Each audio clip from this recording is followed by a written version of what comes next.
Assalamualaikum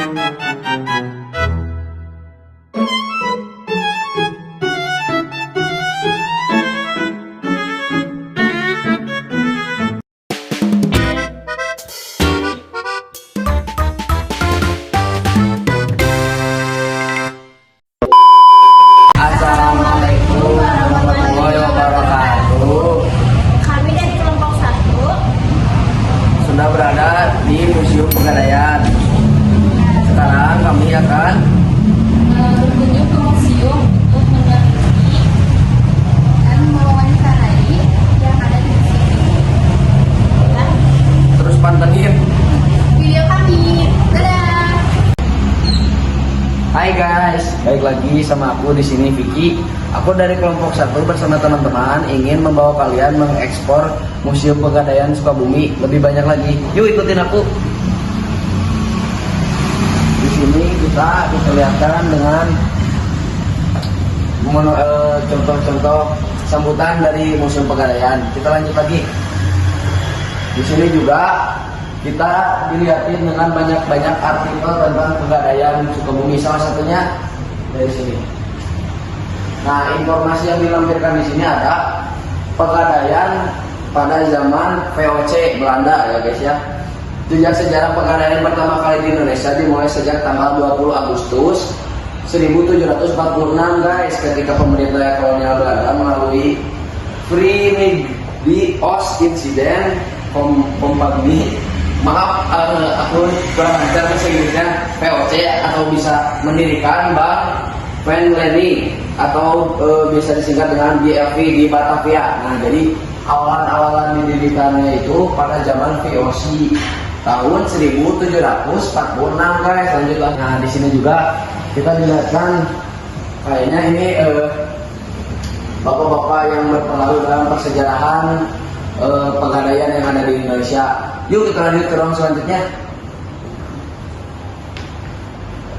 Di sini udah ada teman-teman kita dari kelompok 1. Di sini teman-teman aku akan melanjutkan dan menjelaskan atau lebih mengekspor lebih banyak ya guys ya. Oke guys, kali ini aku mau ngejelasin tentang mesin-mesin yang ada di Museum Pegadaian. Nah, untuk yang pertama ini yaitu kotak uang. Jadi fungsinya itu buat menyimpan kas kecil atau kas operasional. Tapi kalau yang buat uang kas besar itu disimpannya oleh pemimpin cabang dalam berangkas. Nah, untuk yang kedua itu mesin ketik ya. Untuk mesin ketik ini buat laporan-laporan atau surat-surat Pegadaian. Yang ketiga itu ada timbangan. Timbangan kasar buat itu buat digunakan untuk menimbang barang jaminan gudang atau yang terbuat di tembaga, kuningan atau logam. Nah, di sini juga ada 24 batik yang dipaparkan di sini. Salah satunya yang paling aku suka itu yaitu batik Gebel. Oke, untuk selanjutnya bakal disampaikan oleh teman aku selanjutnya. Guys, di sini selanjutnya ada Three Golden Balls. Ada yang tahu ini apa? Three Golden Balls ini lambang tokoh gadai di Eropa pada abad pertengahan. Ini tuh digambarkan memiliki 3 buah bola lampu, biasanya terpajang di samping-samping atau di depan pintu tokoh gadai. Karena mayoritas orang Eropa pada saat itu buta huruf, jadi satu-satunya cara untuk mengenal tokoh gadai adalah dengan 3 bola lampu ini. Di sini ada beberapa alat yang dulu tuh bersejarah banget. Ini salah satu contohnya ada dandang tembaga. Jadi dandang tembaga ini dulu dipergunakan sebagai jaminan gadai. Terus juga di sebelah sini ada benda helang. Alat ini digunakan terakhir di CPP Purwokerto. Alat yang digunakan sebagai sarana informasi kepada khalayak sebagai tanda atau kode panggilan akan dilaksanakannya prosesi lelang di Pegadaian. Heran kan dengan balai yang satu ini. Nah, biasa kita pakai makan, tapi dulu ini bisa digadai. Jadi kita di sini bisa sama-sama belajar tentang sejarah Pegadaian ya, guys. Kita lanjut lagi ke barang selanjutnya nih. Nah, di sini ada sempoa atau biasa yang suka dipakai ngitung sama angko-angko Cina. Nah, barang begini pun dulu bisa digadai. Mungkin karena dulu itu barang seperti ini termasuk yang barang berharga. Kalau sekarang kan agak dilupakan. Jadi ini dulu termasuk barang yang berharga sehingga bisa digadaikan. Lanjut lagi nih di sini. Nah, di sini sejarahnya di sini ada cap atau apa namanya? Stempel. Cap atau stempel dari zaman ke zaman pegadaian Indonesia. Kita bisa lihat di sini. Nih. Tuh, kayaknya ini setiap tahun setiap era ini berbeda-beda ya. Tuh, ada yang besar, ada yang sedang, ada yang kecil. Dan ini juga ada kwitansi dari dulu. Dari dulu ini. Kwitansi yang dari dulu. Tuh. Bahkan ada yang sampai udah kusam-kusam juga itu di situ. Di sini menjelaskan bahwa pegadaian itu telah berdiri sejak lama dan ini buktinya. Seperti yang sudah dijelaskan tadi oleh Vicky, selanjutnya di sini ada barang-barang yang berharga juga nih. Jadi di sini ada pedang, beberapa pedang peninggalan zaman dulu. Terus di sini juga ada informasi loket. Loketnya seperti tulisan kasir, penerima emas dan lain-lain. Di bawah juga di sini ada gembok yang zaman dulu dipakai orang zaman dulu. Terus di sebelah sini juga ada mesin ketik sama tas-tas yang zaman dulu. Selanjutnya di sini ada beberapa piala peninggalan zaman dulu yang mungkin kita belum pernah lihat sebelumnya bentuk-bentuk seperti ini. Nah, di sini tuh ada bentuk-bentuknya yang sangat unik. Terus di sini juga ada buku peraturan menilai, buku BPM atau barang rumah tangga, buku BPM sama yang lain-lainnya ada di sini juga. Halo guys, fun fact di sini tuh wali kota Sukabumi pertama tuh ada G.G. Francis Rembonet. Dan di sini ada penunggu kawasan wisata alam Tanah Sukabumi. Nah, kalian pasti belum tahu ya, namanya A.E. Leme. Dan di sini dan sekarang adalah Balai Kota Sukabumi, disebutnya dengan Gemeentarius Sukabumi, Soekabumi.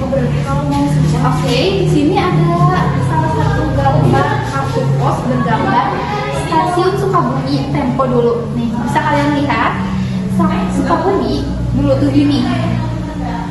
Oke, lanjut ke Stasiun Kereta Api Sukabumi. Kalian pasti gak heran ya dengan Stasiun Sukabumi ini.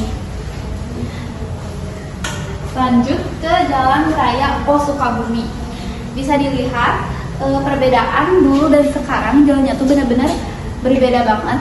Sekarang tuh lebih ke lebih canggih ya. Dan ini yang terakhir ada peta Sukabumi Kota. Ini ada Cikole. Kalau sekarang disebutnya tuh Cikole.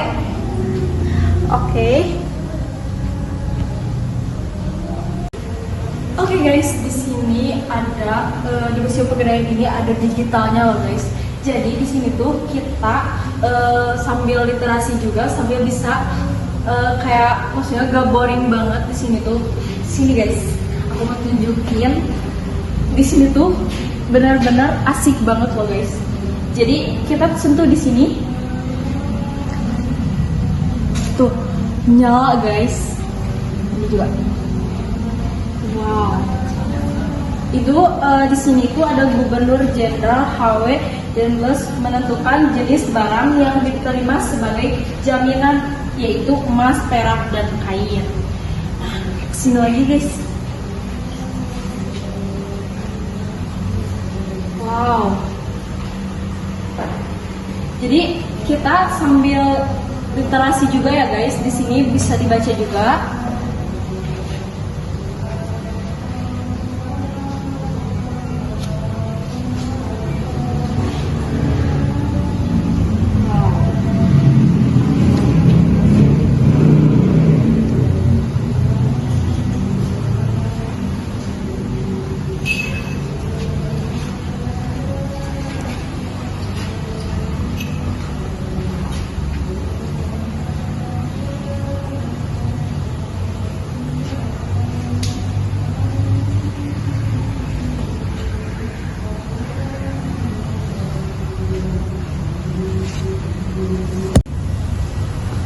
guys, selanjutnya di sini ada beberapa suasana dan gedung-gedung pengadaian dari zaman dulu sampai sekarang. Di sini ada suasana transaksi gadai di pengadaian cabang Kapasan Surabaya tahun 1920. Selanjutnya ada suasana lelang di pengadaian cabang lama di Pasar Turi Kota Surabaya. Yang selanjutnya ada suasana aktivitas Bank Dini. Bank Van Dini adalah lembaga gadai resmi pertama yang merupakan cikal bakal di pengadaian Indonesia. Dan yang terakhir ada suasana ruang pelayanan pemberian kredit pengadaian zaman kolonial. Di sebelah sini ada kantor pengadaian pertama di Sukabumi. Selanjutnya ada kantor pusat pengadaian Tempo Dulu di Jalan Keramat Raya nomor 162. Selanjutnya ada Panjuri Pasan di Yogyakarta. Ada kantor pusat pengadaian tahun 1982 di Jalan Keramat Raya juga nomor 162. Dan ini yang ada di zaman sekarang kantor pusat pengadaian dan pengadaian Tamburan. Oke, ini ada sepeda tahun dibawa tahun 1970. Alat ini digunakan terakhir di CPP Godea sarana transportasi pada tahun 70-an. Oke, sekarang aku lagi sama Kak Raffi. Kak, sebenarnya apa sih yang bikin museum Pegadaian ini beda dari museum lainnya? Oke, mungkin ya aku jelasin sedikit ya. Yang berbeda dari museum yang lain di Museum Pegadaian ini yaitu di tempat lain kita belum tentu menemukan museum yang isinya barang bersejarah dari awalnya muncul Pegadaian ya, karena Pegadaian negeri itu muncul pertamanya itu ada di Sukabumi. Jadi mungkin di instansi Pegadaian yang lain atau gadai-gadai yang lain itu belum tentu ada museumnya, karena itu baru muncul dibandingkan di Pegadaian ini. Dan juga di museum ini kita bisa belajar bahwa tata cara gadai menggadai itu ada dari zaman dulu, jadi bukan di zaman sekarang aja gitu. Jadi yang paling membedakan kita bisa belajar tentang pergadaian yang ada di Indonesia ini gitu. Oh gitu. Ya. Lanjut ke pertanyaan gue ya Kak. Boleh. Koleksi paling tua atau paling bersejarah di sini apa aja ya? Kalau untuk tahunnya mungkin semuanya hampir sama ya. Kita ada berapa sini? Mungkin yang paling bersejarah di museum ini ya museumnya ini gitu. Karena Museum Pegadaian ini dulunya yang saya dapat informasi dari senior-senior di tempat kerja itu adalah yang jadikan museum ini adalah kantor Pegadaian dulu gitu. Yang pada saat pertama diresmikan di Sukabumi. Oh, oke. Jadi sebenarnya koleksi yang paling tua itu semuanya sama ya Kak? Sama. Jadi yang lebih ikoniknya itu kantornya ini, karena dulu museum ini tuh sebagai kantor Pegadaian gitu. Oke. Sebelum pindah ke sebuah sana. Ya, oke. Lanjut ya Kak. Iya boleh. Selain benda jadul kayak berangkas sama sekolah, ada spot digital yang paling kakak favorit. Spot digital untuk kita foto atau kayak gimana? Foto. Foto mungkin yang paling ikonik kita ada di dalam, mau ke dalam? Boleh. Kita ke dalam ya guys. Nah mungkin yang menurut saya ikonik itu ya di Pegadaian, di Museum Pegadaian ini yang bisa menunjukkan untuk spot foto ya, dan juga mungkin untuk wawasan adik-adik semua yang sekolahnya di SMA Islam ya. Kita bisa lihat di belakang ini yaitu tentang hadis Nabi yang tentang gadai menggadai, bahwa emang gadai itu sudah ada dari zaman Nabi ya, jadi tidak melanggar syariat Islam gitu, karena sudah ada hadisnya gitu. Jadi gak apa-apa ya Kak, karena kan udah dicantum di hadisnya. Ya asalkan kita menjalankannya sesuai dengan syariat Islam dan tidak melanggar. Oke. Terus selain biasanya pengunjung paling heboh atau paling suka bagian mana di museum ini?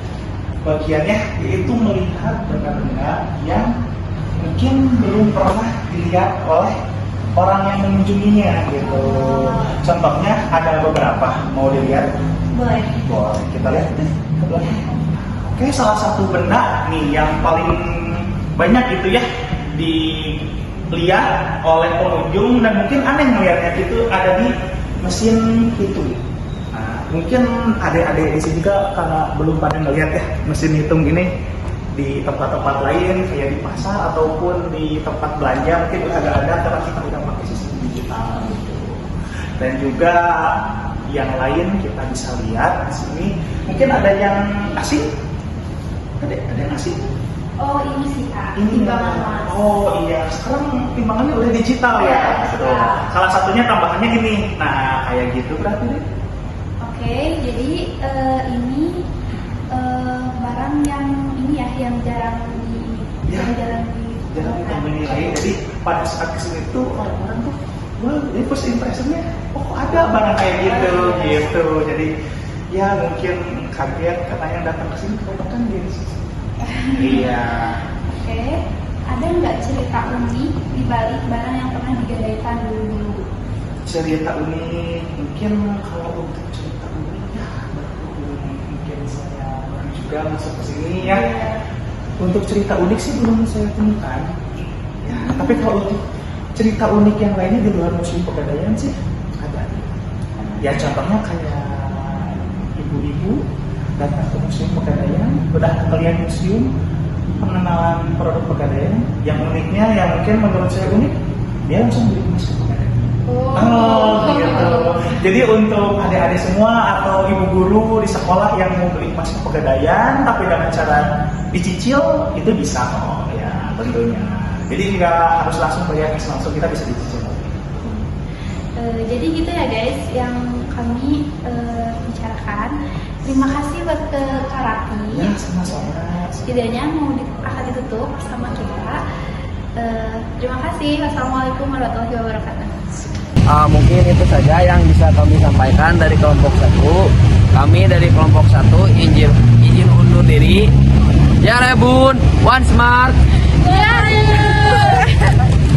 bye.